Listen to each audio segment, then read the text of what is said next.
Okay, the topic for our first panel is paths to the judiciary. And format is I'm just going to do a very brief introduction for each of our three judges on the panel with me. And then I've got a series of questions that I'm going to ask them about their career and what it's like as a judge. There will be time for audience Q&A at the end, so if you've ever wanted to reverse the power structure and ask the questions of the judges, now is the opportunity. So starting on my far left and your right, Judge Michael Aprahamian. Judge Aprahamian received his bachelor's degree with honors in political science and behavioral science and law from the University of Wisconsin-Madison. He received his law degree from Yale, where he was the publishing editor of the Yale Law Journal. Following law school, he served as a law clerk to Judge Richard Cudahy in the United States Court of Appeals for the Seventh Circuit. In 2014, Governor Scott Walker appointed Judge Aprahamian to fill a vacancy on the Waukesha County Circuit Court.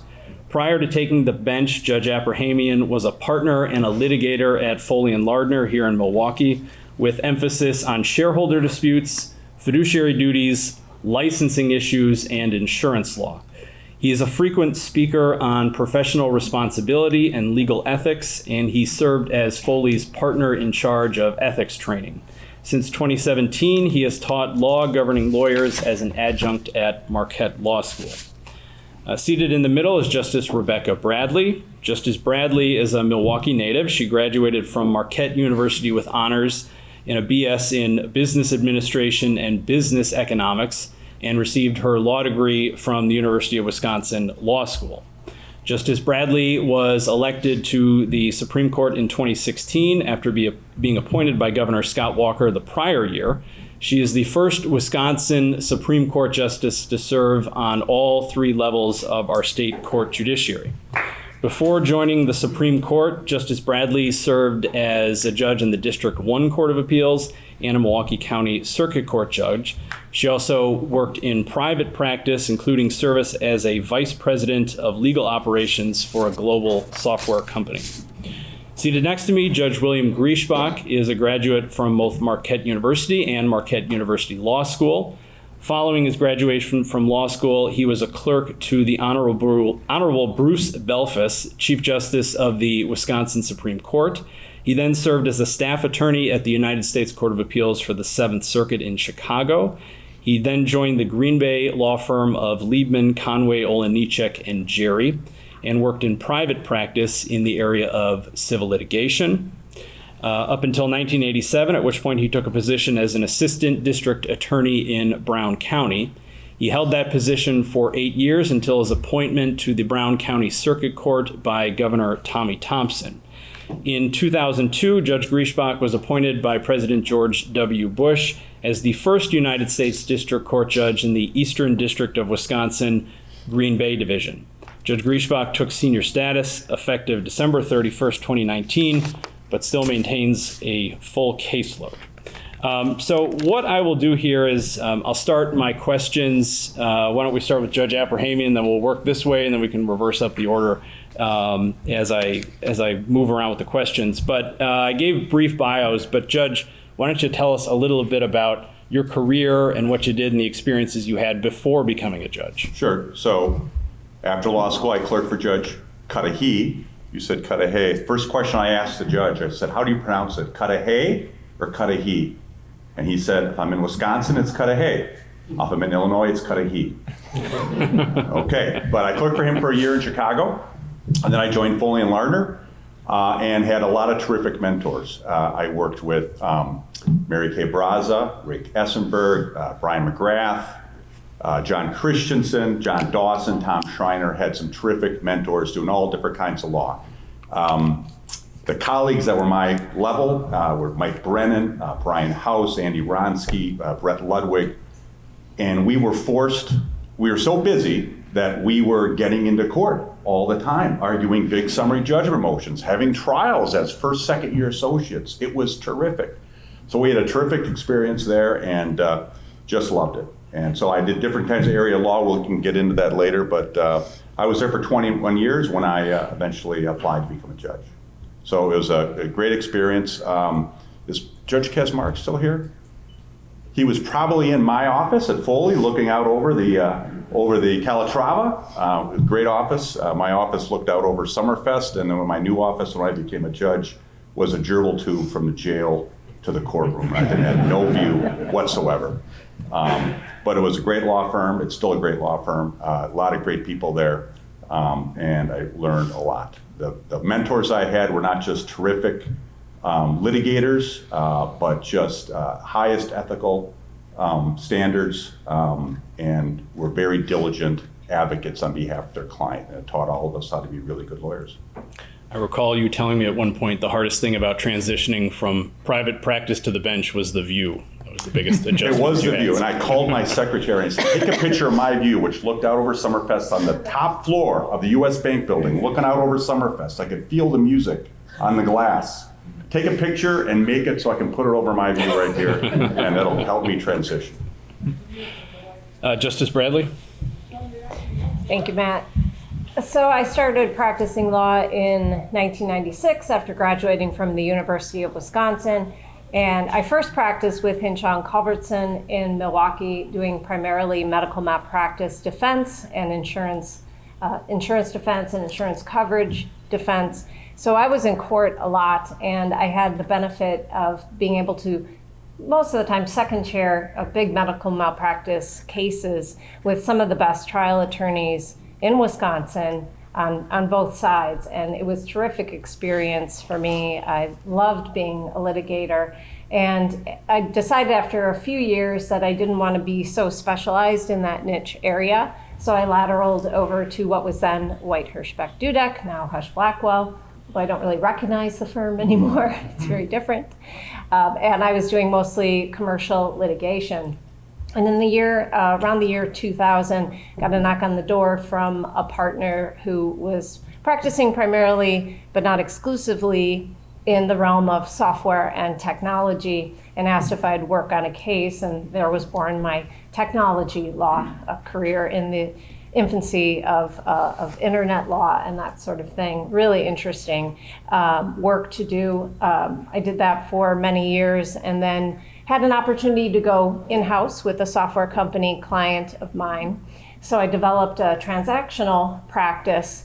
I did that for a few years, really missed being in court and missed litigation. So I returned to White Hirschbeck and had kind of a split practice of litigation and transactional law, negotiating and developing contracts for the software industry and the tech industry with a litigator's eye. So sometimes that drove my clients crazy because I would point out the pitfalls of certain provisions in contracts because I could see the litigation, that potential for certain things, terms, provisions that the client was agreeing to. But it was really interesting practice.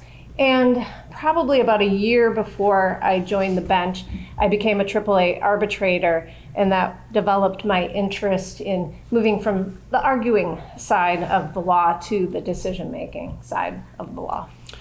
Just to follow up on something, Justice, you mentioned you had this dual practice of transactional litigation. Is that common in larger firms? It seems that now the associates get siloed into a practice group and there's not much cross-pollination. I'm 10 years out of the legal practice at this point, so I'm not sure what's common anymore, but at that time it was somewhat atypical, particularly in that sector. It's very uncommon. At Foley, if I was on the transactional floor, I was like Darth Vader. Oh my God, there's a litigator here on the transaction. Somebody's screwed up. Somebody's being sued. Here's the litigator. They never got together, so you were very unique to be able to. I think that's actually accurate because even, well, back then at White Hirschbeck, there were 3 practice groups, transactional, litigation, and IP. And I think I was the only attorney at the law firm at that time who was a member of all 3. Is it true that the litigators generally pick on the transactional attorneys and sort of bully them around? Yes, Yeah. as John Christensen would say, there are 2 kinds of lawyers. There's litigators and loan closers. If you're not a litigator, you're a loan closer. We call them propeller heads. There's propeller heads right. too.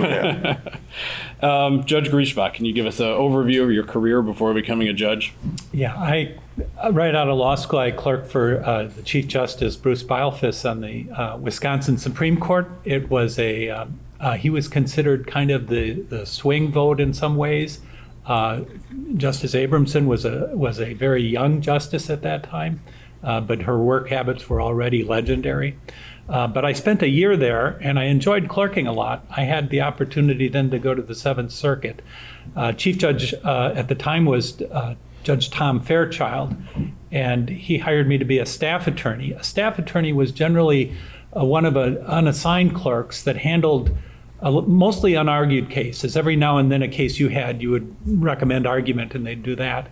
But you'd put together a number of cases and propose decisions and then sit down with a different panel. You ended up working with all of the judges over the couple years I was there, and it was a 2-year term. It was also interesting to see the court transition. When I started, the chief judge was Thomas Fairchild. Then it became Judge Cummings became the chief. And I saw the addition of Judge Coffey from Milwaukee, Judge Posner. I think Judge Easterbrook was still a few years, but you saw a real transition in the court. What the Seventh Circuit became much more the economic analysis approach. So that was interesting. When I left Chicago, frankly, I didn't even want to go to Milwaukee. I had 2 kids by that time, and I ended up in Green Bay. The word was, and Collins Fitzpatrick told me, that there was about to be a federal court in Green Bay. So I thought that would be a good place to practice. I had some good federal experience as a staff attorney, and I'll be on the ground floor when this new federal court comes up. Well, it was 20 years later that the court came up. But in the meantime, I went to work for a relatively medium-sized firm, or even a large firm in the Green Bay area, but anywhere around here it would be considered a very small firm, which means that you do everything, and you're not fortunate to get into trials. You have to get into trials. They start you right away because they don't have the resources, so you end up in court pretty fast. It was a variety of cases. The first case I tried was a 1983 case in front of Judge Reynolds.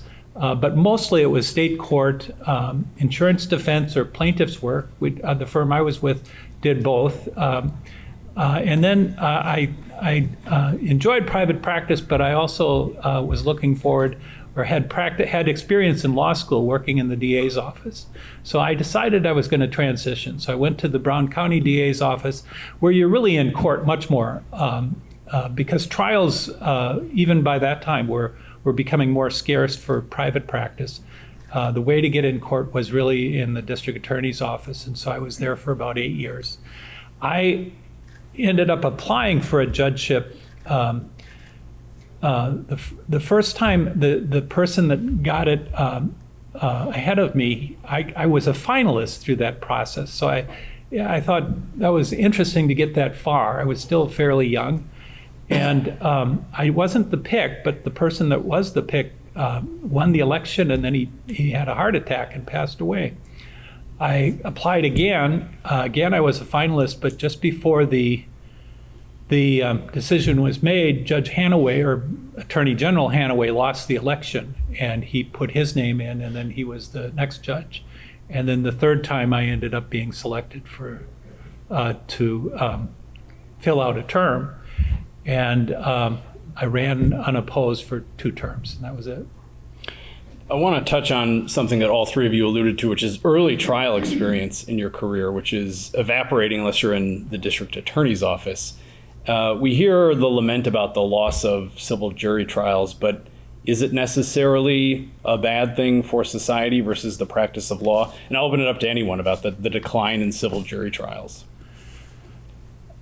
I think it depends on why we're not seeing trials. I think the real reason is it's just become so cost prohibitive. Clients are willing to pay huge amounts. Nuisance fees, or nuisance or settlement value is so high that I think more and more people cannot afford to go to trial. And I think that the costs of trials have made it much more rare.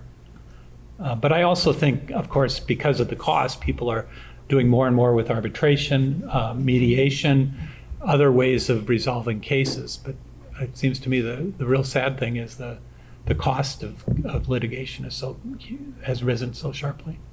And as a result, younger attorneys aren't getting trials. And that's, for me, that was where the fun was. I remember I had a trial one day. It was a really bad day in trial.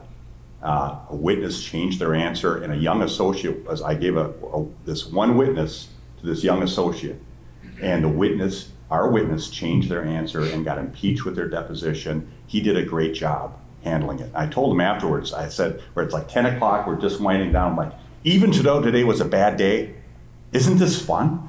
He looked at me and said, today's the worst day of my life. And after trial, he went to employee benefits, and he left, and he went to get a PhD in history. Nice work. Right. That career. But trials are fun if you're a litigator, and that's where you learn the practice of law. And if you're not getting that experience like a lot of us got early on, it makes it very difficult.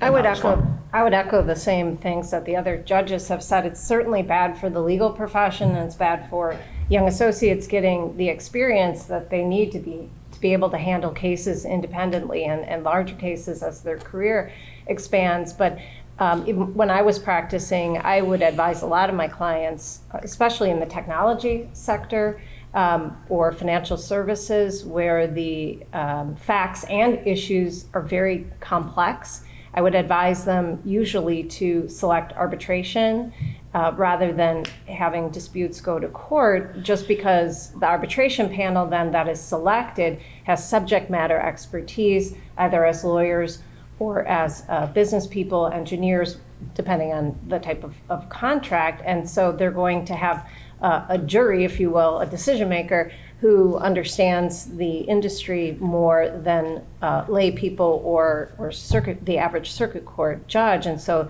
they're going to typically get a better result from decision makers who understand the subject matter of the contract. And do you think that rise in arbitration is preferable to having these cases go to jury trials and having specialist decisions as opposed to generalist judges deciding the questions? I think it depends on the case. We could have a whole panel discussion on that. Yeah. Well, let's move on now to the biggest case of the file that you worked on as an attorney. So I'll start with Judge Griesbach and work the way down. When I was in civil litigation in private practice, we had a huge case with Dow Chemical, which involved a mortar additive they had that seemed to have been breaking down around the country. And so that was a huge case in which we would go to Midland, Michigan, and back before electronic documents and computers, you went through boxes and boxes of documents. And that case lasted for 4 or 5 years. It ended up short of trial, but that was the largest case I was involved in civilly.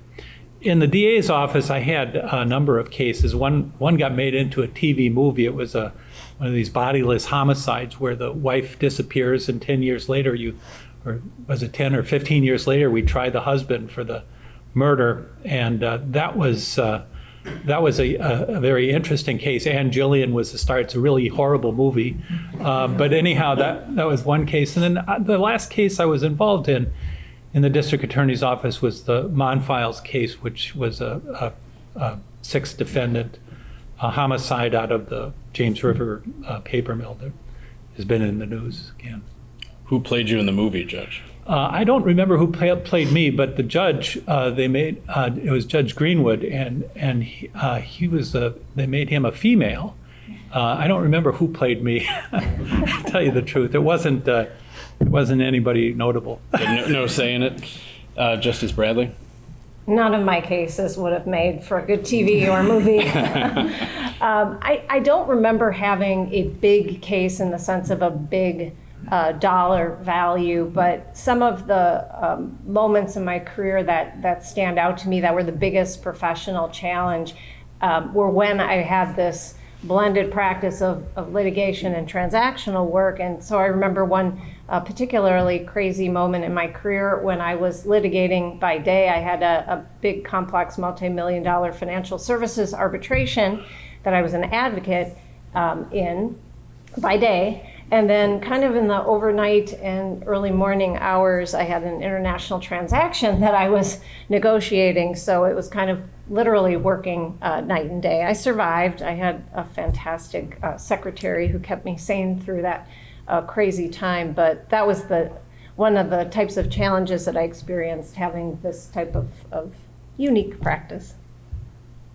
Judge Aprahamian? I had a case that started in 1997. It was for a German company involving a licensing dispute over medical technology known as electrochemiluminescence that they used for medical diagnostic equipment. And the American company was the licensor, and we represented the licensee in this technology agreement. 5 trips to Germany. There was worldwide discovery. It went to trial, involving billions of dollars for 3 months in the District of Maryland.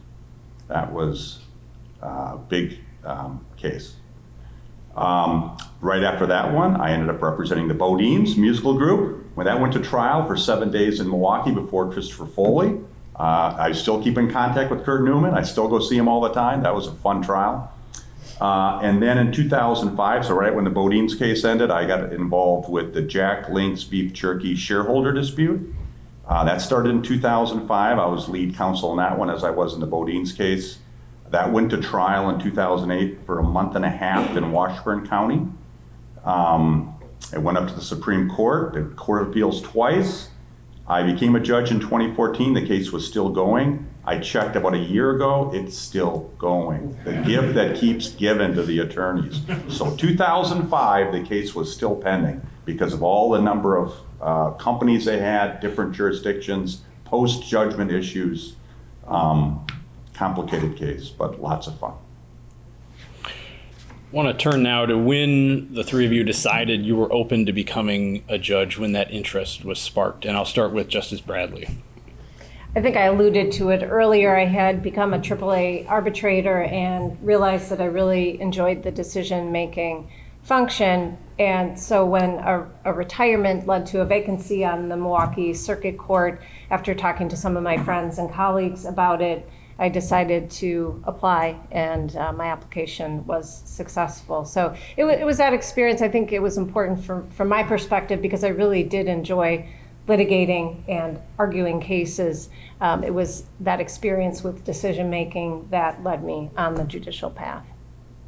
Judge Griesbach?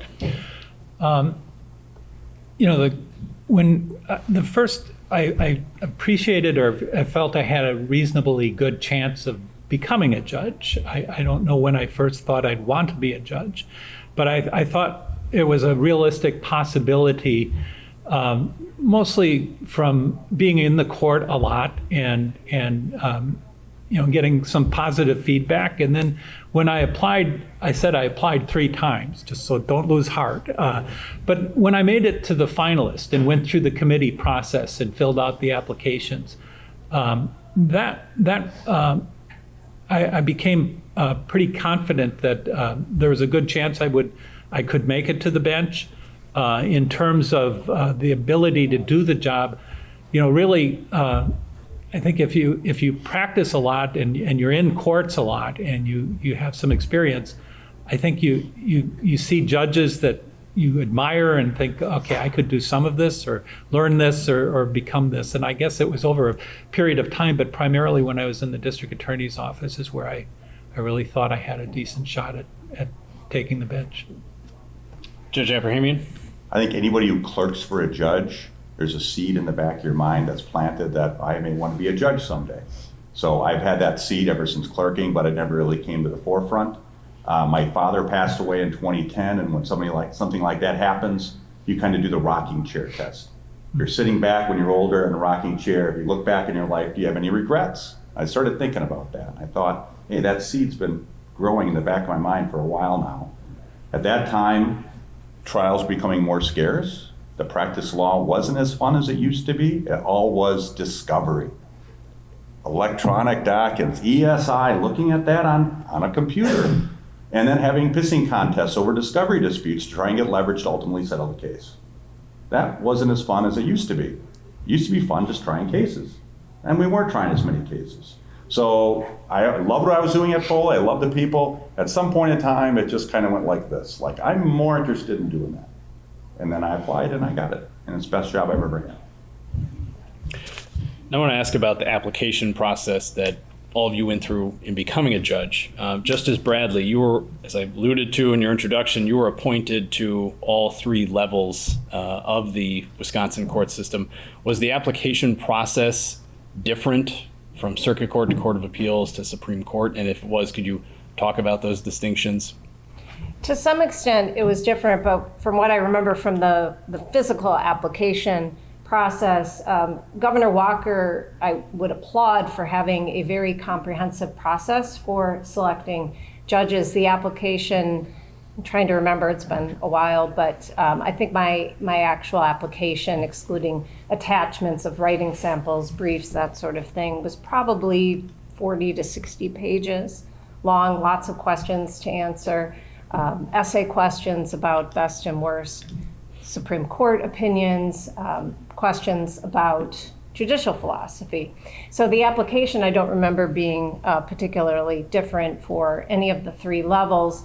The interviewing process varied because of the differences among the circuit court and the appellate positions. So I remember for the circuit court position, the first layer of that process was to sit with the Judicial Advisory Selection Committee. It was probably about a 10 to 12 people in a conference room who kind of fired questions at me to answer. And I remember one of the questions, I was 41 years old at the time, and one of the questions I got was, well, if you become a circuit court judge, you're going to have a lot of more seasoned attorneys appearing in front of you, people who are older than you.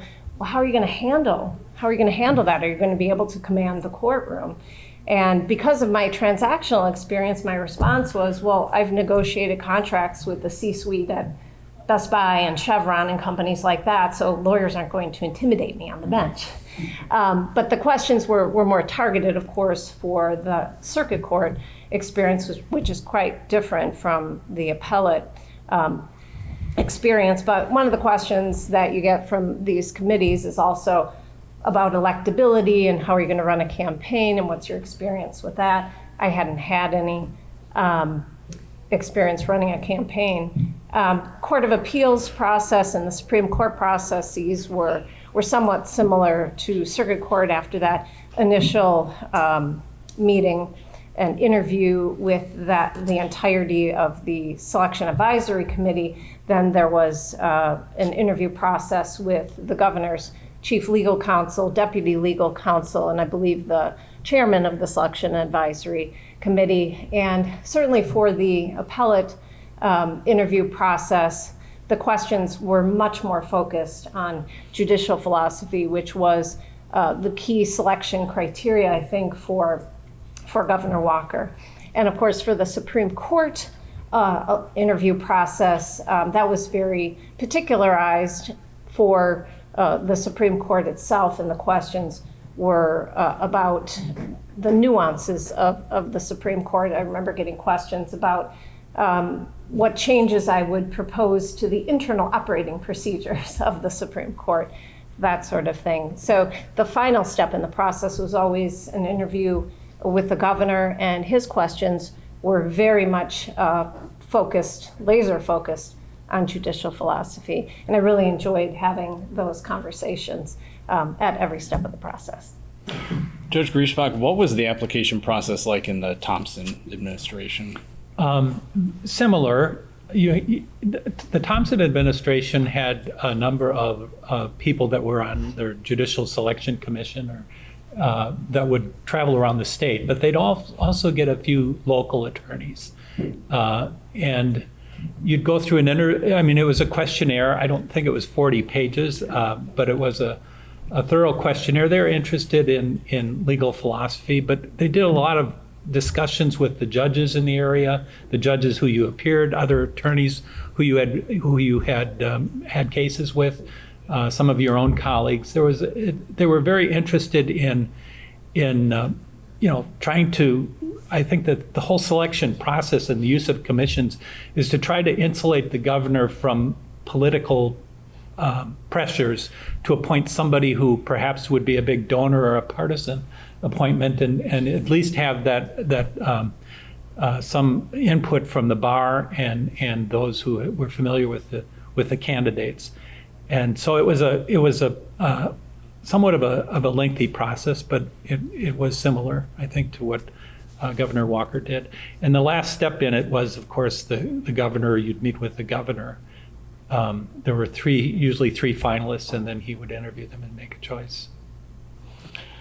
Now open this up to Judges Aprahamian and Griesbach, and I'll start with Judge Aprahamian. You've gone through the application process at the state court level and also went through it at the federal level, and were a finalist in the Eastern District a few years ago. Describe the difference in the process between the two courts. Both were the employment equivalent of a colonoscopy.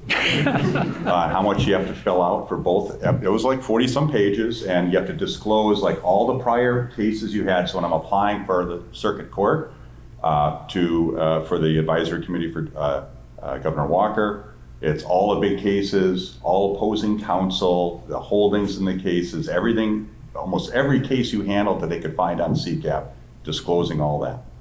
Answering all the questions about judicial philosophy, the favorite case, worst case, that type of thing. And then going through the interview process was about 10 people when I went through it as well.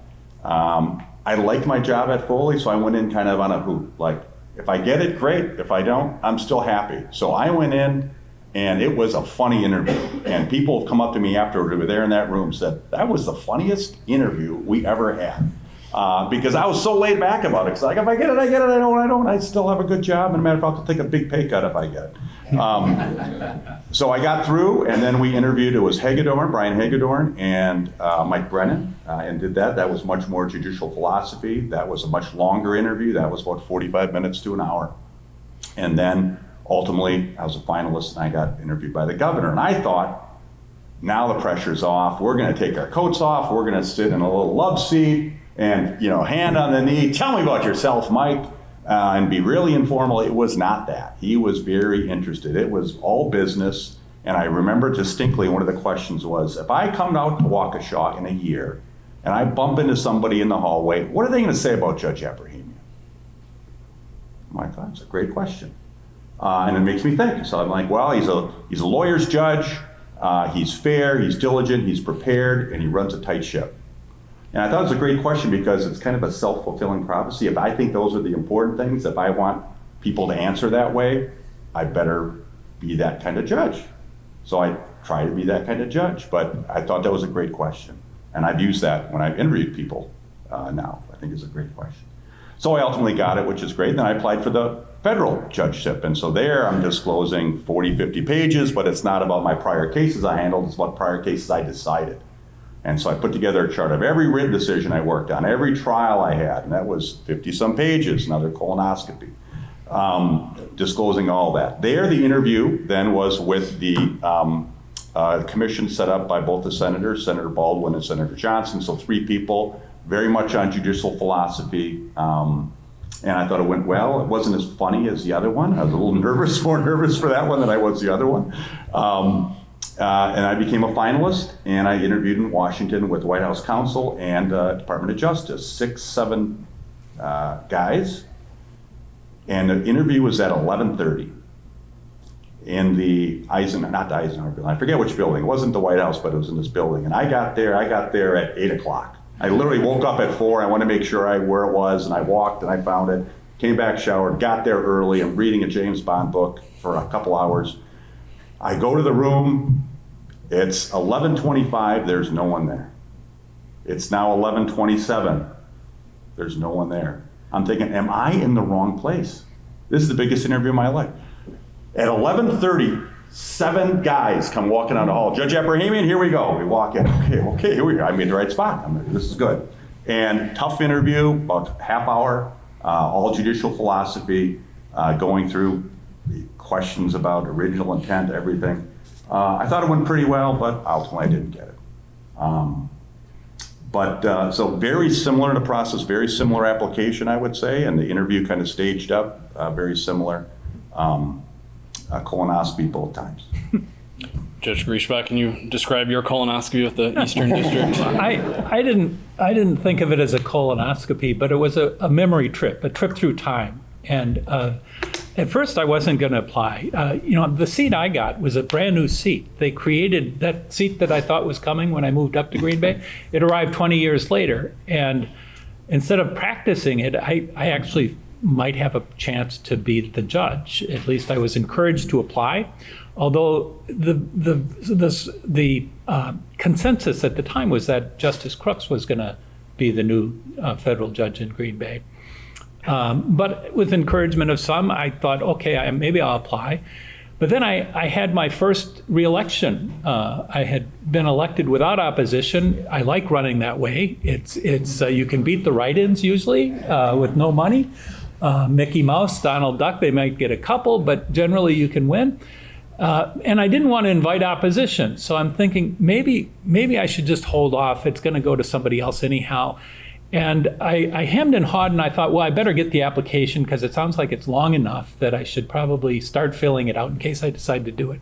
So when I started filling it out, I actually, like I said, it was kind of a trip through memory lane. It was I thought there were some interesting things I had done. And so I filled out the application. There were several of the Brown County judges, Judge Dietz, Judge McKay, a number of us were going to throw in our applications. And Judge Dietz offered to drive them down. They were due the day after Labor Day. And he said, well, I'm going to drive down to Madison. You want me to take yours? And I said, oh, okay. So I hemmed and hawed. I almost took them back. He said, give me them. So he took the applications in boxes because they need multiple copies. And again, this is before everything's online. He's driving them down. I'm on the bench that day. I get a call at about 3 o'clock in the afternoon. It's Judge Nazi. He says, Bill, I just got a call from the Rosendale Police Department. They found a box in a ditch with all these papers and your name all over it. That was we had some humorous judges. But then, that was like the day after Labor Day. This is 2001. 9/11 is a week later. And everything changed. And the interviews, I was fortunate. I got an interview.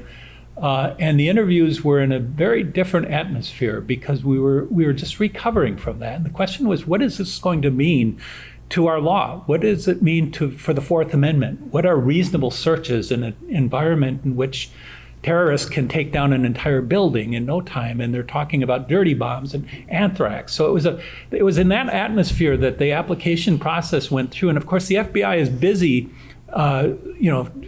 looking for threats to the country and tracking down terrorists. So the process is a little bit slow. But I get the committee ends up with they chose 5 finalists, and I was among them. So was Justice Crooks. We had President Bush was the president at the time, but the Democrats held the Senate.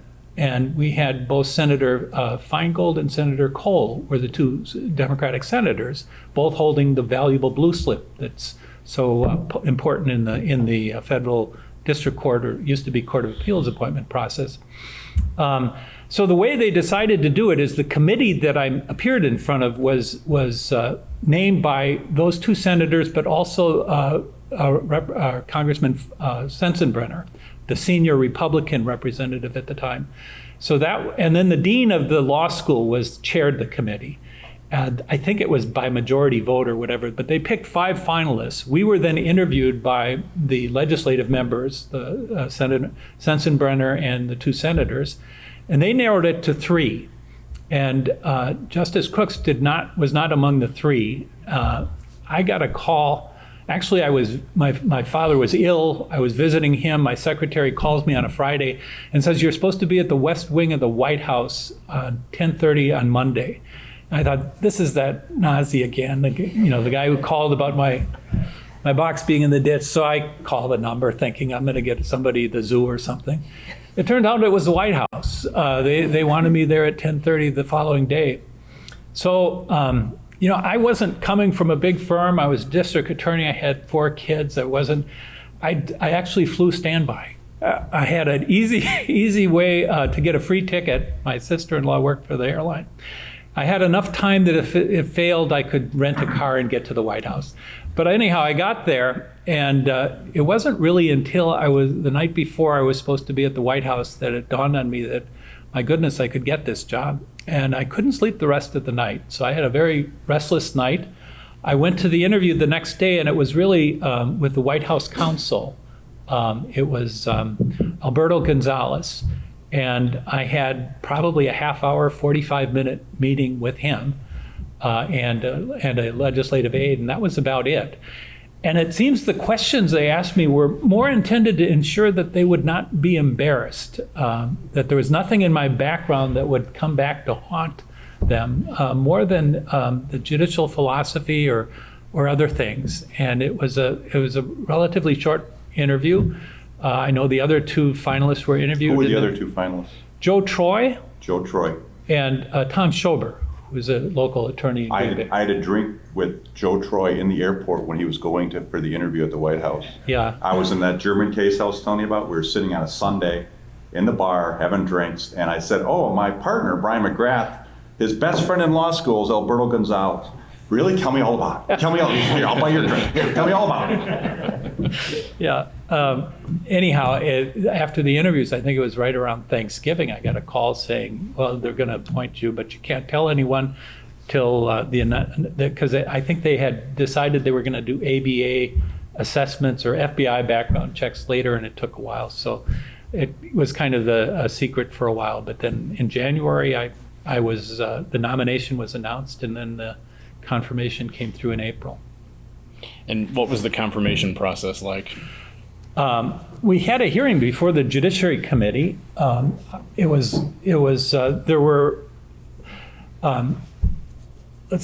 were about 5 or 6 uncontroversial nominees. And when I say uncontroversial, I mean we were district court nominees. There was one Court of Appeals nominee that was agreed upon by everyone. And so the questioning was pro forma. There wasn't any really serious questioning.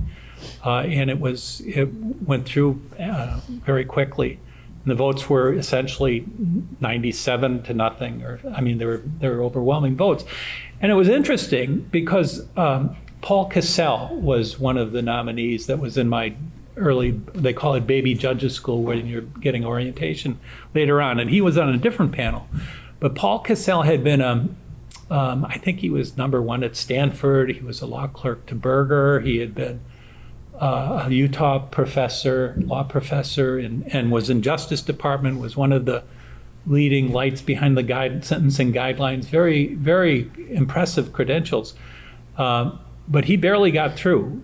He had signed on to a brief recommending they overrule Miranda.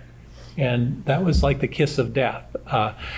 My sense is that if you had, the district court nominees were not given the attention that Court of Appeals nominees and obviously Supreme Court nominees were given at that time.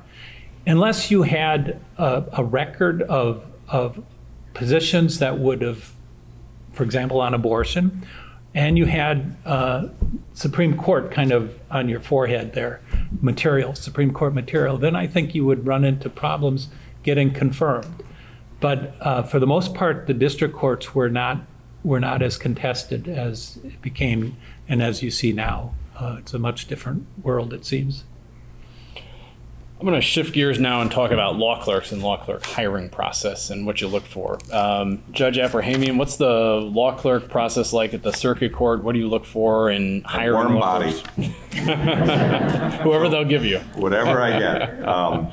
So in the criminal division, there's 5 judges in the criminal division. There was when I was there. We get 1 clerk for the 5, and the presiding judge hires that 1 clerk. It's usually a law student. And there's not a ton of written decisions that are done in the criminal division. I did a few, so I know some others have done some. So that's why there's just 1 for the whole division. Family is the same thing. There are 3 judges in the family division. I was presiding judge. I hired a clerk, and there was probably enough work for that clerk. And if there's not enough work, they go watch a trial. Civil division, we get a clerk, and it's usually an intern. And not a lot of applicants. It's kind of hit or miss with the ones I get. I look at their grades. I try and look for like moot court, something that's more litigation oriented, because I want them to work on a draft decision. I want them to prepare a memo. I want them to get something out of the experience. So warm bodies. And there's an opening coming up. My clerk is now moving on, so if anybody knows anybody, Justice Bradley, what do you look for in law clerks? What's the application process like? Well, I'm going to segue into I am looking for a law clerk now. Application process is open. If you know anyone, please refer them to our website, leacourts.gov. With that pitch done, what I look for, we only officially get one law clerk and one judicial assistant, but most of my colleagues and I have opted to have 2 attorneys on staff. It's still very short-staffed. I can't do my usual lament after I hear what the circuit courts get, but of course we have a lot more writing probably that needs to be done.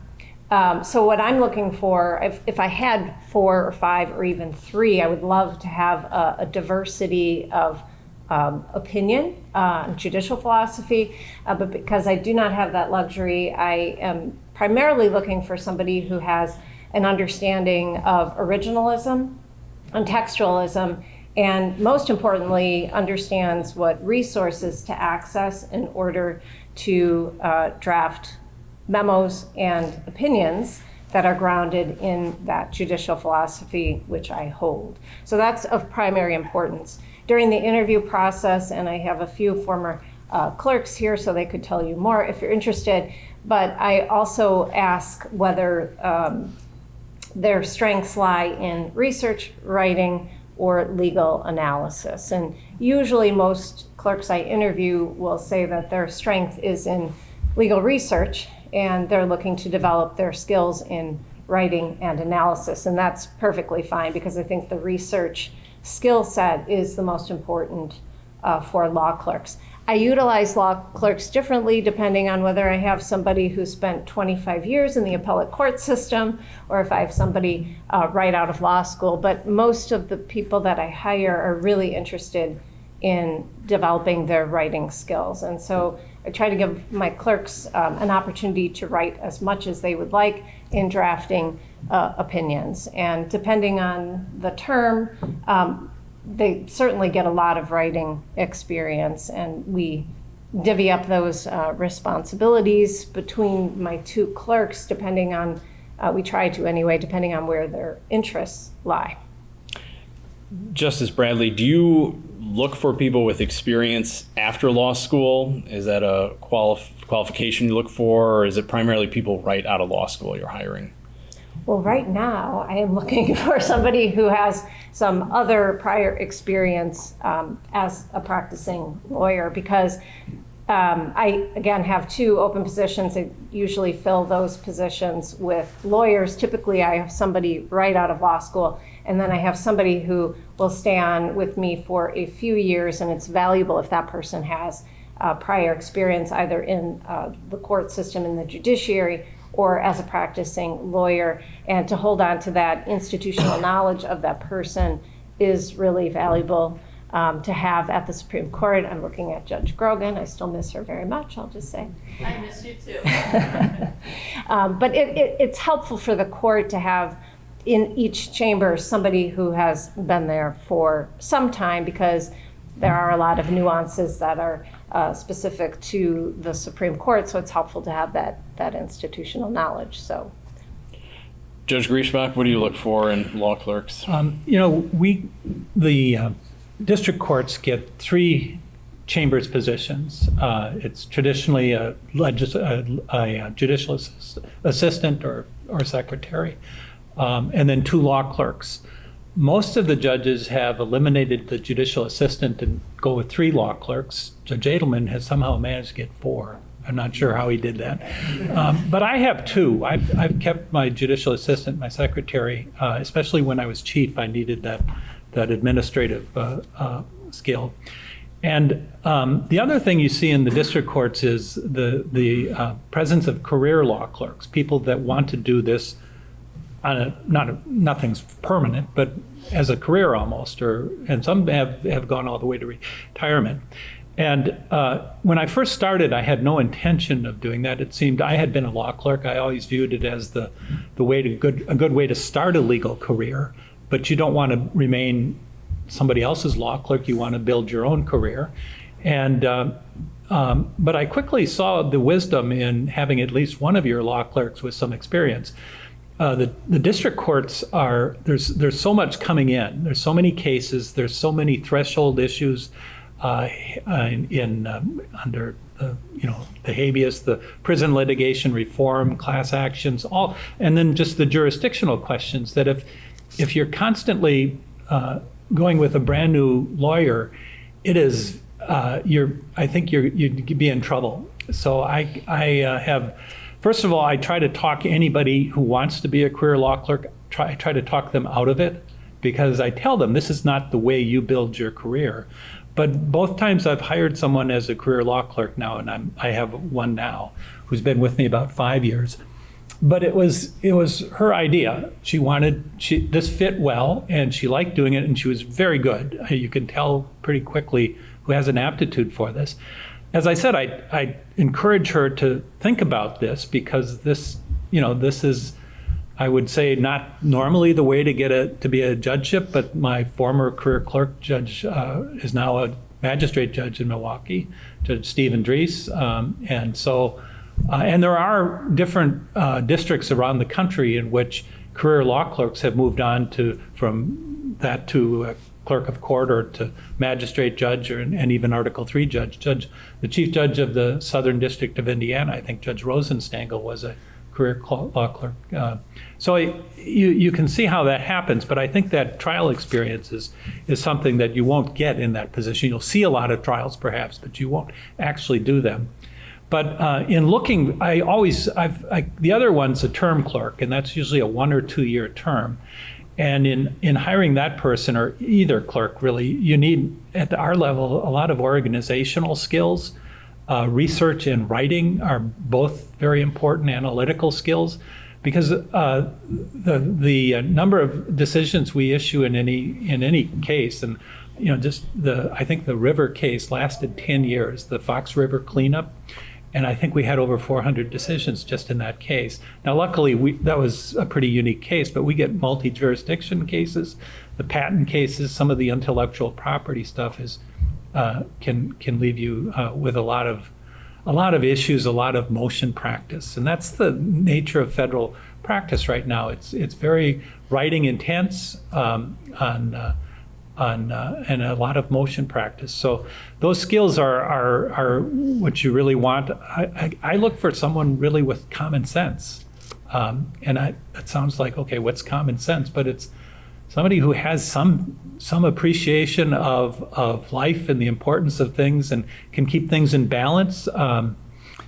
Sometimes I think almost the higher you go in education, the more you lose common sense. Judge Kaczmarek was talking about expressive individualism in Carl Trueman's book, which is a very interesting book. But some of the craziest ideas are coming out of universities. Perhaps What? you've noticed. No. And law schools. and I hope, I'm looking for someone who can see through some of that and has not lost their senses about what's real and what's not, that there is such a thing as right and wrong, there is a real and an unreal, there is true and false. So if nihilists need not apply. I'm going to add that to my job description. That's right, yeah. Put that on Oscar. I'm going to throw out one more question, then we'll open up to audience Q&A. So besides the lamentable view, what is the biggest adjustment from leaving private practice to becoming a judge? I'll start with Judge Aprahamian. Do you want to start with that one? So if I stay till 5:30 at the courthouse, the janitors are there, and they're like, "Oh, burning the midnight oil here." It's like I was at Foley and it's 10 o'clock. It's totally different. People ask me, are you stressed now that you're a judge and you're making these big decisions and affecting people's lives? And I say, I sleep like a baby. I was more stressed when I was a litigator, and I wake up in the middle of the night and I'm like, oh my God, I have that deadline. Did the associate get their expert? Do we have a summary judgment? What's going on? Did the client pay their bill? And then I just stay up, or I'd have a notepad. I have to jot things down before I go to sleep. I sleep like a baby. not very stressful, and there are some cases I will say that I think about the like day before, like a big. I was talking to Mr. Cuss, a big OWI homicide, and that trial, that sentence is a whole afternoon because we have the Hatfields and McCoys, we have the victim's family, we have the defendant's family, and everybody wants to speak, and it's very stressful. No matter what you say, somebody's going to be very irked. So those are the ones where I kind of stay up a little bit the night before and really think about it. But other than that, I have confidence in the attorneys that are practicing before me and my ability and the clerk's ability, and a lot less stress, I would say. Justice Bradley? I would not say a lot less stress. In fact, I was describing to you earlier the kind of night and day timeframes of my legal practice that occurred occasionally. It's kind of like that being on the Supreme Court because particularly during the pandemic time or election times, the workload can increase. We get more emergency types of cases presented to us. And so it's very much a kind of on the job all the time, no matter where I am. I mean, like in private practice, you go on vacation, but do you really? No, of course not, right? You have your laptop and your phone, and if your clients need you, you're there. And so I can't remember the last time I actually went on a vacation that didn't also involve work. And that's not a complaint or a lament. I love what I do. But to answer the biggest adjustment question, that's got to be being in the public eye. In the private sector, you have ultimate privacy. No one really pays attention to you. Nobody knows who you are. Thankfully, I'm not very recognizable in public, which is a good thing. But it's I don't think anybody ever really gets used to, and it's been, again, 10 years for me, being caricatured by the press, having almost everything that you do in public life being completely misrepresented, usually by the media, but also by lawyers who didn't like the outcome that they got in court. And so that's a big adjustment, the attention. When I went to law school, I went because we all have this, not all of us, but a lot of us have this sense of, we want to make a big difference in the world. And I actually had a goal for myself of running for public office. And then I realized how much I hate politics. I said I would never run for public office. Well, here I am. 10 years ago, I decided to make that jump. But it does come with a cost. You sacrifice not only for yourself, but for your family, a private life. And you open yourself up to attacks that are unfair and personal, and death threats and all of that. So that's the biggest adjustment, and it's something that I think all of us in public life just have to continue to deal with, and it's part of the job. Judge Griesbach? The big change and going from private practice to state court judge, my experience I think was a lot like Judge Aprahamian's. Sorry. Good enough. Don't call me late for dinner. That in practice you have the thrill of victory, the agony of defeat. And as a judge, your goal is to preside over a fair trial. The outcome, that's the jury's call. Or if it's a motion, you do your best, and the Court of Appeals will tell you if you're wrong or not. But in that sense, I think in practice, attorneys feel responsible for the outcome of the case, even though a lot of it's so dependent on the facts. It might be dependent on the jury or the judge, things beyond your control. And yet, it's your reputation you feel, it's your professional improvement or whatever that's riding on things beyond your control. And I don't have that sense. But in state court, a lot of it, the volume is there in terms of there's a lot of criminal stuff. Much of it's processed, much of it's, we used to call it pleas and piddle, just to go through a day of misdemeanor and traffic. But then the felonies would come, and those are important. But then the civil litigation was, the motion practice was much less in state court than it is in federal court. then when I switched to the federal bench, I wasn't there till midnight, but a lot later, and beyond when the janitors went home. There is just a lot more work. You could be there, I feel, sometimes 24/7.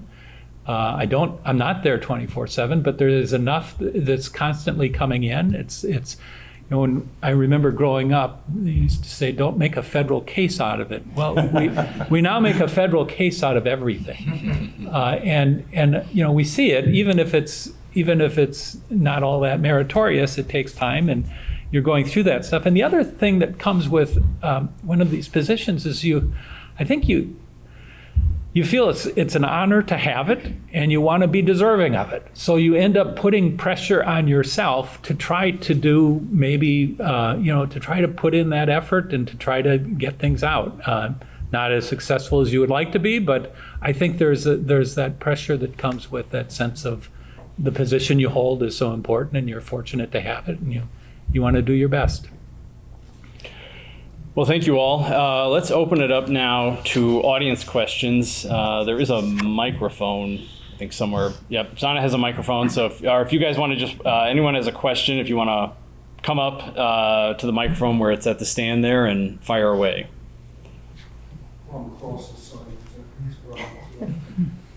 I guess I would direct my question to Justice Bradley, but it could easily be addressed to any of the judges.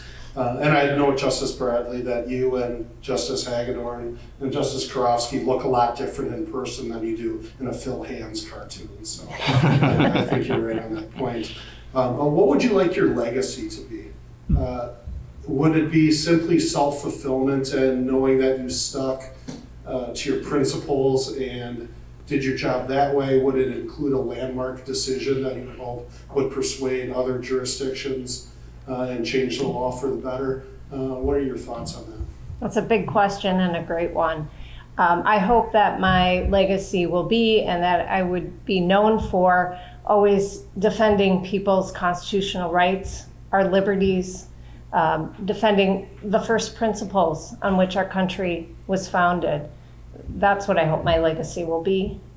That's what drives me, what drove me to the judiciary, to make sure that there is a judiciary that understands that we're supposed to interpret the Constitution according to its fixed meaning and not insert our personal beliefs or our politics into our decision making. And that the most important oath we take is to defend and uphold and support our constitutions. So I hope that's my legacy. I hope that's what I'm known for. Judges Aprahamian, Griesbach, do you want to take a turn at it? No. That if you walk down the hall to Waukesha Courthouse, they said, what kind of judge was Judge Aprahamian? He was a lawyer's judge. He was always prepared. He was diligent. He was on time, and he ran a tight ship. And he was fair. To me, that's a pretty good legacy. Yeah, I don't disagree with either of those. I don't know if legacies are for later other people, but I guess I would want to have the reputation of being a fair judge, hardworking. The things that are within my control certainly are my temperament, the way I treat people. I try to treat people respectfully, and try to be an efficient and effective and fair judge. Other questions? You've left a room full of lawyers speechless. Oh boy. I got one. Uh-oh, here comes trouble. This is for Justice Bradley. Who's your favorite colleague and why? She's not under oath right now. My tennis partner, of course, even though we lost. It was unfair. This is a question I have for all of you. You all talked about your backgrounds and your careers before you were on the bench. And I was in the DA's office too, and I worked at the Wisconsin Department of Justice. And in both of those work environments, I worked with a lot of people. And you all did too, working in the DA's office and working in larger firms. And just rather I'm thinking about your career in particular, that you went from a firm to the Milwaukee Circuit Court where there were 47 judges, and then you went to the Court of Appeals where you were one of, 4 or 5 and on the Supreme Court, where you're one of 7.